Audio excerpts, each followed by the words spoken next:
Hello students, I'm the A-level guy and today we're doing equations and inequalities. This is chapter 3 of pure year 1. So let's begin with equations. So simultaneous equations are two linear equations, right? Let's say I have an equation x plus y equals 5, 2x plus 3y equals 4. So these are examples of two simultaneous equations. Now how do I solve them? Before we solve them, I'm going to tell you the geometric meaning of these equations. Now you know that this looks very similar to the equation of a line. So we can plot the x and the y-axes and make a graph for these lines. So basically, any two simultaneous equations will represent any two lines in space. Two simultaneous equations will represent two lines in space, and the point at which these two lines meet will be the solution to both of these simultaneous equations. But if the lines are parallel, then the lines don't meet. This means that there are no solutions. So now that you know the geometric meaning of simultaneous equations, I'm going to show you how to solve them. The first method that you can do is by elimination. So you pick x or y and you decide to match the coefficients of x with this x or this y with this y. So let's say I'm going to match the coefficients of this x with this x. So I'm going to multiply this whole equation by 2. And I'm going to get 2x plus 2y equals 10. Here you can see that the coefficient of x is 2 and the coefficient of x is 2. The coefficients are matched. Now you can subtract these two equations. You can subtract this from this or this from this. Either way, the x will get cancelled out and you will have a y term remaining and you'll get an answer for y. The other way is with substitution. So I'm going to get a value of y from here. So y equals 5 minus x. Now you can also rearrange this equation for x, but I'm using y for an example. So y equals 5 minus x. Now I put this value of y instead of y over here. So 2x plus 3 times 5 minus x equals 4. This will become my new equation to solve for x. Now obviously you can get a value of x here and substitute it over here and solve for y.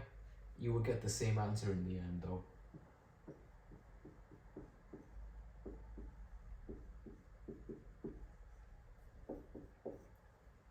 This is minus x. This will become minus 11 .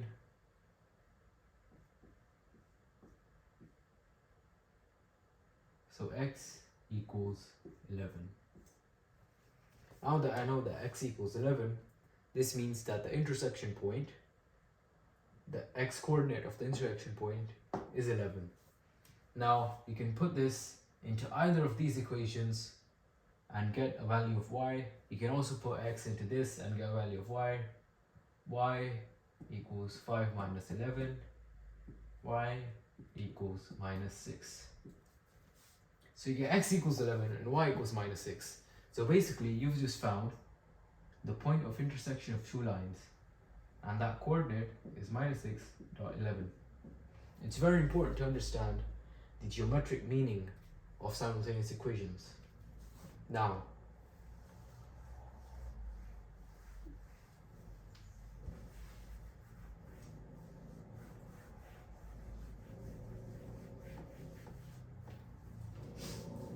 I'm going to give you a question.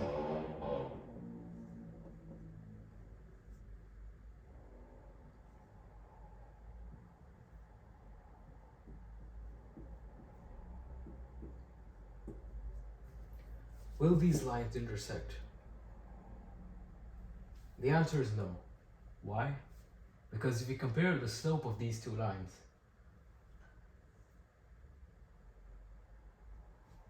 never mind.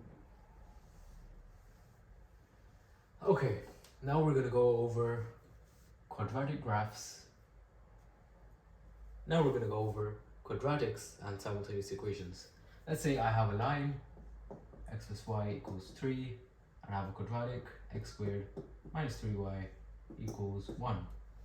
Yes? So here I have a quadratic equation and an equation of a line. So what does that mean geometrically? What does it mean when I solve this quadratic equation? So I'm going to draw the graph of any quadratic like this. And the line can go either like this, touching it once, or something like this, never touching the graph at all. So there are three possibilities here. The line can cross twice.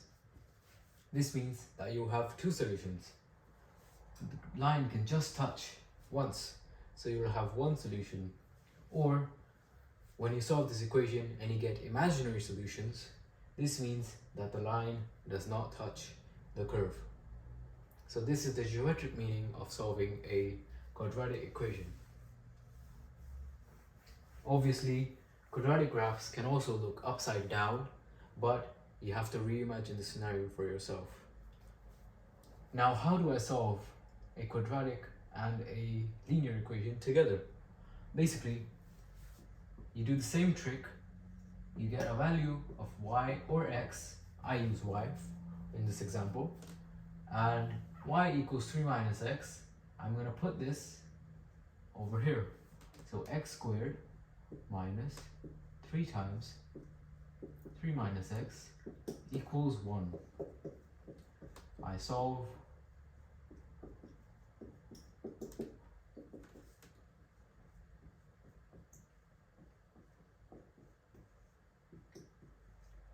X squared plus 3x minus 10 equals 0. Now that is the equation of a quadratic. I can solve this by factorizing. X squared plus 5x minus 2x minus 10 equals 0. I take x common, x plus 5 minus 2 common, x plus 5. So from here I get two values of x, which are 5, minus 5, and 2. So I get two values of x, minus 5 and 2. This means that the intersection of the graph would look something like this, where this coordinate, the x coordinate, would be minus 5, and the coordinate of this on the x would be 2. Now I have to find the y coordinate of intersections, of the intersecting points. So I put minus 5 into this equation. I get 3 minus 5, which is 3 plus 5, which is 8. So I'm going to get 8 here. And 2, again, 3 minus 2 is 1, so I get 1. So you get two solutions, minus 5, 8, and 2, 1. This means that this line touches this curve or crosses this curve at these 2 points. And that is how you interpret the meaning and solve quadratic simultaneous equations.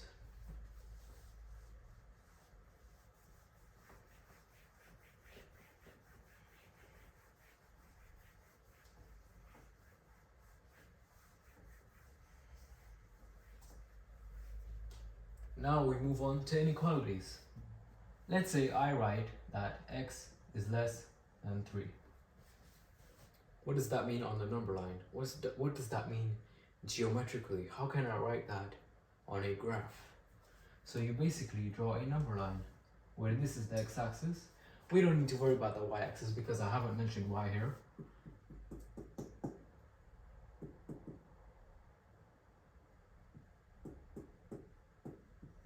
Okay, so this is my number line, right? Now how I'm going to show this on the graph depends on the type of inequalities, right? So there are two types of inequalities, either a strict or a slack. This is slack. This is strict. Now the signs can be changed like this or this in both cases. These two are interchangeable, but they both mean the same thing. Now what is a strict inequality? A strict inequality means that if, let's say, x is less than 3, then x can't be 3 in any way. So the answer 3 will not be included in our graph. But if I had a slack inequality, this means that x can be equal to 3. It can be less than 3, any value less than 3, but it can also be 3. But over here, it can't be 3. So how do you know which one is slack? You have a small sign under the inequality. You're just trying to say that it equals. So how do I show this on the graph? This is a strict inequality. So for wherever this defines, I'm going to have a circle. This circle is going to be my basis point where I start my graph. Now I know that x is less than 3. So this area is going to represent the answer, but because the answer cannot be 3, it's a strict inequality, it can't be 3. So I'm not going to shade this part in. But let's say if I had a graph of x is more than 5.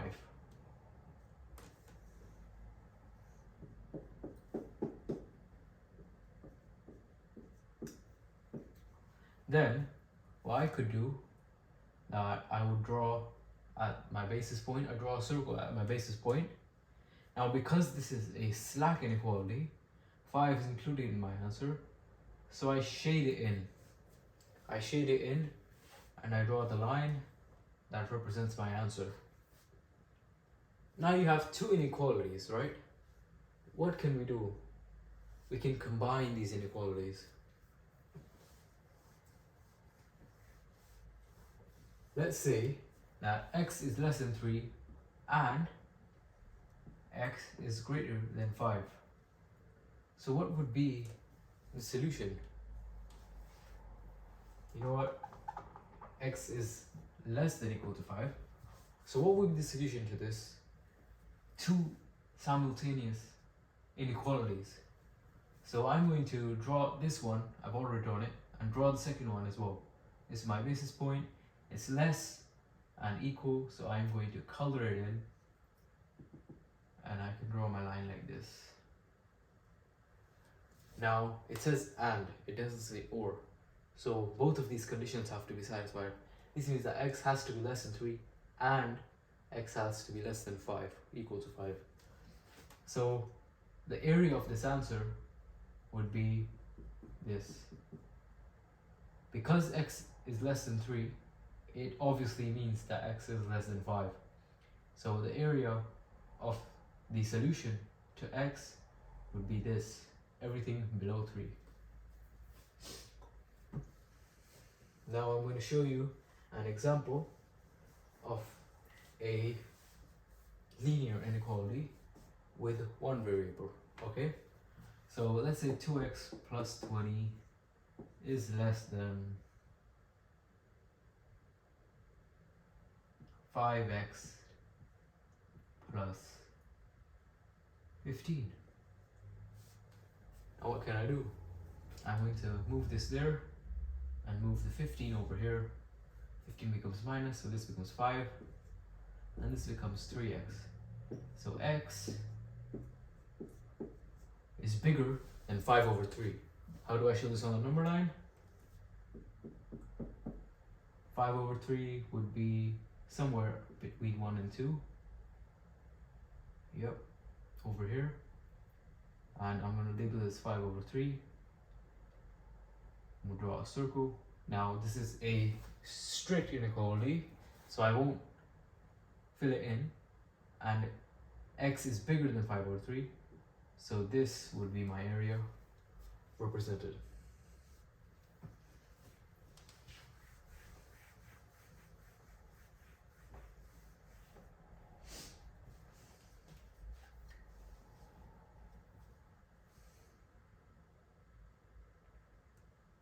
Now let's go over quadratic inequalities.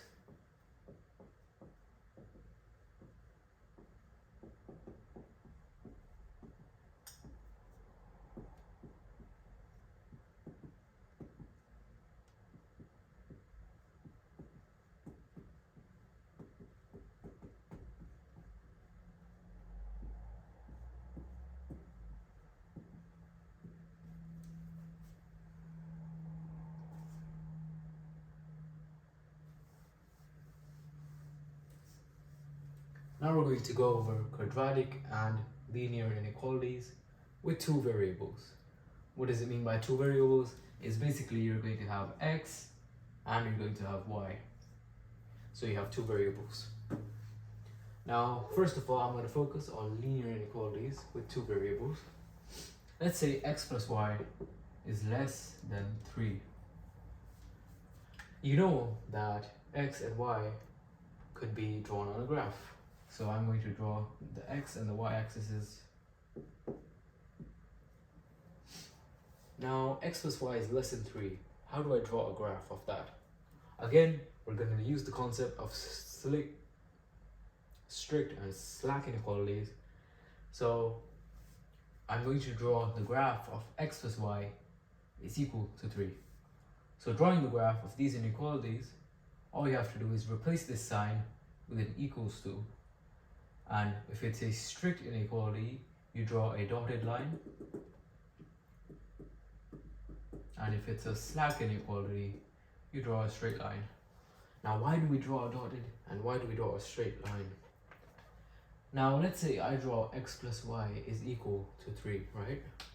It's going to look like this, where this is 3.0, 0.3. So the graph of the line should look something like this. X plus y equals 3. Now, why do we take a dotted line in the strict inequality? Would be because any point on this line would mean that x plus y would equal to 3. But because it's a strict inequality, we can't let that happen. X plus y can't be equal to 3. It needs to be less than that. So the area or all of the points on the line are not part of the answer. So therefore, we're just going to make it a nice dotted line. A dotted line means that the area on the line is not covered. Now, the region represented by this line, the region represented by this inequality, can either be here or here. It can be either on one side of the line or the other. So how do I know? One thing that my teacher taught me would be just to put in 0 and 0. If I put x equals 0 and y equals 0, I get 0, which is obviously less than 3. So 0.0 is part of the region that satisfies this inequality. So this means that this area must all satisfy the inequality. But what if the line passes through 0, 0? What if the line passes through 0, 0? Then you can try some other point. 1.2, you can try 1.1. You can try any easy point, just hit and trial until you get the region. And now you shade the region and you can show it on a graph.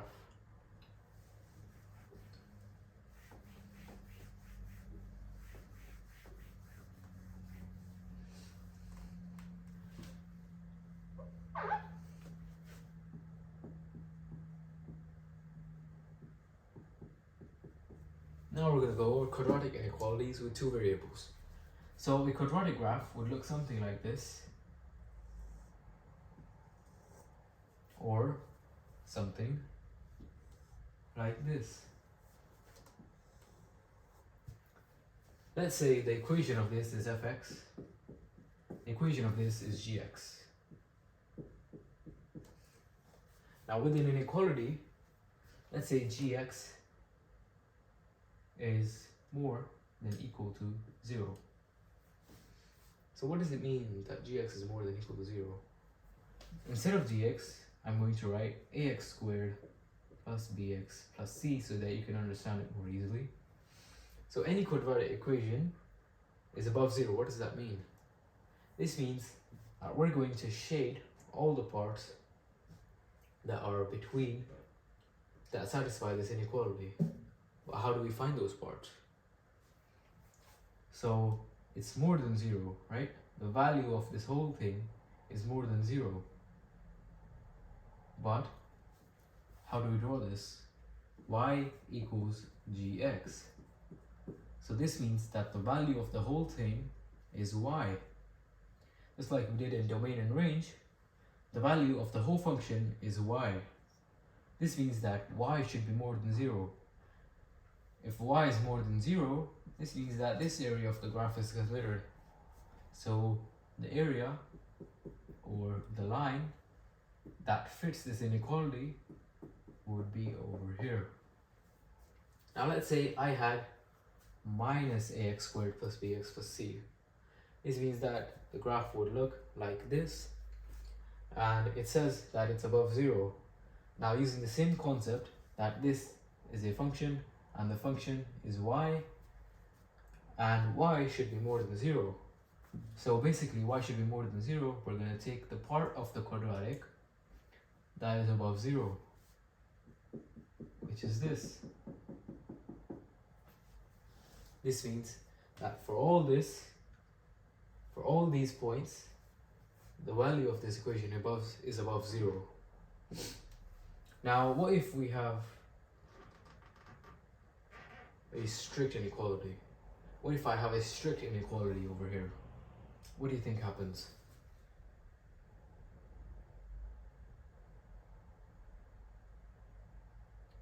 When we have a strict inequality, the roots of the equation are not included, because at these points, at the roots, this equation is equal to 0, because wherever it touches the x-axis, x is 0. So wherever it touches the x-axis, y is 0. So the roots of this equation would not be included. So the graph should look something like this. And we will not include the roots. So how to show that would be just shading the area above it